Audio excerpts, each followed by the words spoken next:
I'm with Issam Juha from the Centre for Cultural Heritage Preservation in Bethlehem. Now, Juha, what is the Centre for Cultural Heritage Preservation? The Center for Cultural Heritage Preservation is a center that has been established in the year 2001. It has been established as Shot of Bethlehem 2000 project, which aimed at that time for the preparation of Bethlehem for a second millennium celebration. After the celebration, the Palestinian Authority realized the need for establishing a unit that have the mandate to look for and maintain the protection of the cultural heritage resources in the district of Bethlehem. And that's why we were here today. And what sort of rehabilitation programs do you have? We look for the built-up heritage of Bethlehem area in general, and in the last 3 years we are even restoring buildings in other districts. The center have expanded its mandate. Moreover, also we try to preserve all kind of even intangible cultural heritage, such as oral history, the stories, and in also other projects we have been concerned in the handicrafts. Our aim is to utilize these cultural heritage resources as a tool for the development of the area. In a way we preserve, but in order to preserve and have sustainability for this preservation process, you need also to convince people that these cultural heritage resources are an important tool for socio-economic development and mainly could be for touristic development. Do you have many old houses here in Bethlehem? In Bethlehem, as a town, we have 1,200 traditional building that is more than 100 years old. And is it just in Bethlehem that you're working in? No, we are working in Bethlehem, Beit Jala, Beit Sahur, the surrounding villages and towns in Bethlehem district. And as I have mentioned that now we have expanded to work in Bethany, in Burqin in the south, in Ramallah, and other areas in Jericho. And actually there are other organizations who do a parallel work that CCHP is doing. There is RIWAC, there is Hebron Habitation Committee, and the Welfare Association, who are also restoring built-up heritage, and there are some kind of ethical agreement with these organizations to cooperate in restoration of the built-up heritage in the West Bank and Gaza. And each of the organizations are taking care of certain geographical area. Now you must be creating jobs as you're doing this work in renovation. The restoration projects are an intensive labor project. Usually 40% of the budget goes to direct employment, and this is high percentage if compared, for example, with the infrastructure project, where only 15% of the budget goes to direct job opportunities. So that's really having a good impact on Bethlehem as well, creating jobs. Well, in one of our programs, which is funded by the government of Sweden, we have been able to restore about 50 houses until now. And from that project, we have been able to create more than 120,000 working days for more than 3,500 labor in Bethlehem area. That's very encouraging. How do you raise your finances? Are you government supported or are you like a charity?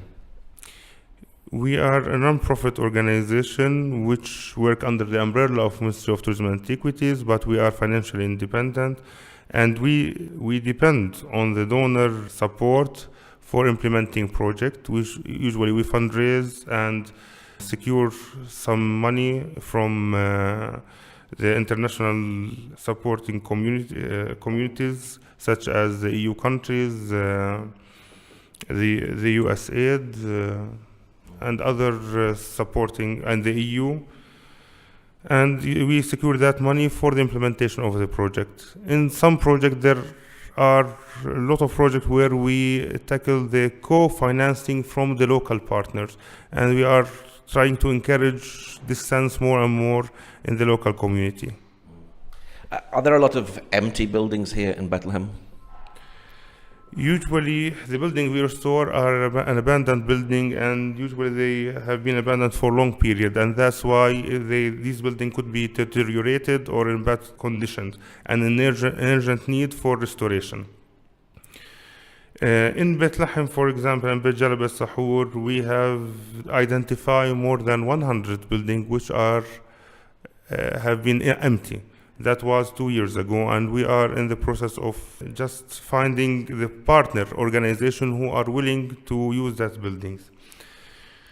Today, there are more even awareness within the local community about the value of these buildings, and a lot of people now are trying to restore these buildings by themselves, by their own investment.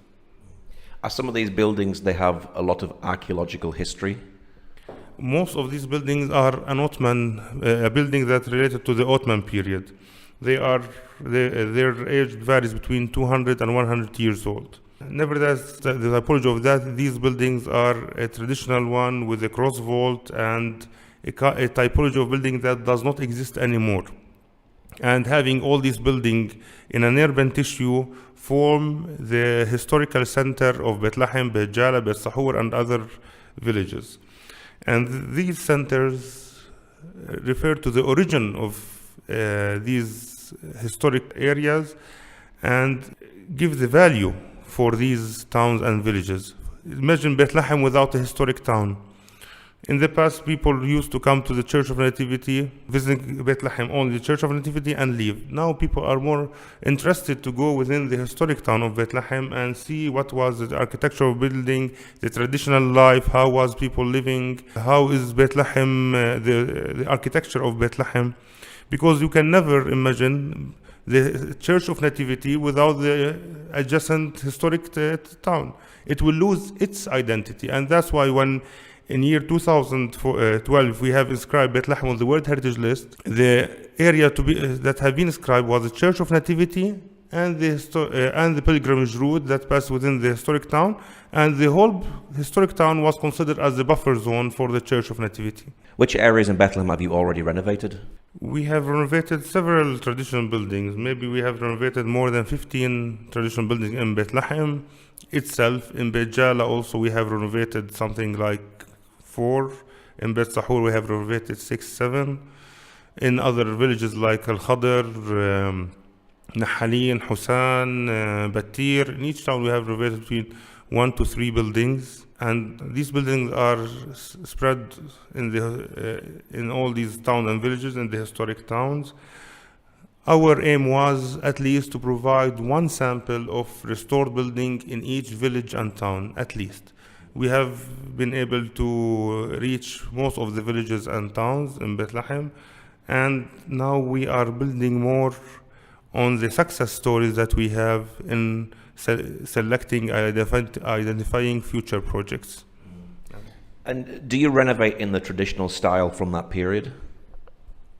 Actually, yes. Important aspect of restoration is to restore according to international criteria, because if you do it in the wrong way, you are destroying the building and not restoring it.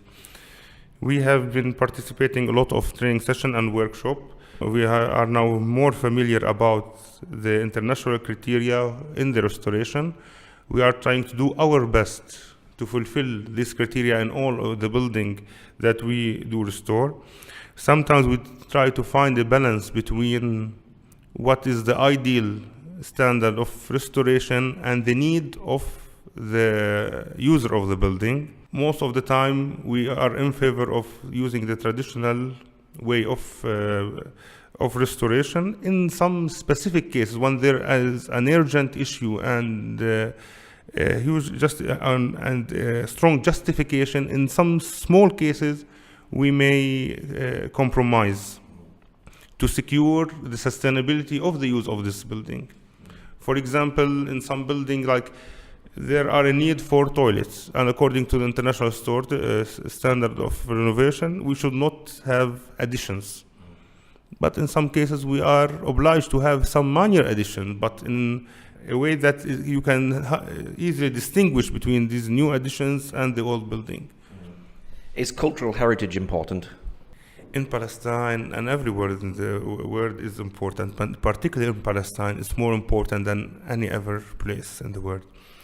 We are living under occupation, in hard circumstances, in a place where the identity is the subject of conflict in this area. We as Palestinians, our roots are here, and cultural heritage is the proof that Palestinians have lived from long time in this area and still living and have important cultural heritage that have outstanding universal value. Now, Bethlehem is on the World Heritage List. Is that important for Bethlehem? Yes, it is important for sure. We have been working on that since year 2005, and we only secured that in year 2012. It is important because as Palestinian, we have the right to protect our cultural heritage. We have the right of the appropriation of international community for that cultural heritage, recognizing that cultural heritage. We have the right to have the support for protecting human cultural heritage that belongs to the whole humanity. I remember the first time we have submitted the file of Bethlehem, that was in year 2011, and it was rejected. Why? Because we have not been still a state party for the UNESCO agreement. And at that time, the important ethical question was, what is the value of the World Heritage List if it does not protect and recognize an important site such as the Church of Nativity, which is important for the majority of humanity? It must be nice for you to walk around Bethlehem and see areas renovated and looking good. Yes, actually I feel proud to see, as Palestinian, I feel proud to see any traditional building that is being restored. In the beginning of 90s, these people were not in favor of restoring these houses, and a lot of projects have demolished that building and constructed new buildings instead. Now people are more aware. They have recognized the value, the aesthetic value, the cultural value of these buildings, how these buildings represent the dignity of the nation. These cultural heritage, built-up cultural heritage, is something that reflects our skills in the building technology, our development, and as a nation in the building technique that have been dominant 100 years ago before the occupation took place in Palestine. And what's your prayer for the future of Bethlehem and these houses? Well, we do hope that peace will take place in this beautiful town. It's a peace where this is the town where the message of peace has spread from it to the whole world. More than 2,000 years, Jesus Christ has spread from Bethlehem the message of peace to the whole world. Today, Bethlehem is searching for that peace. I hope that we can have peace in one day, because it is better for the future of our new generation as Palestinian and the new generation of Israeli. We would like to live in peace side by side. Okay, Issam, thank you very much. Thank you.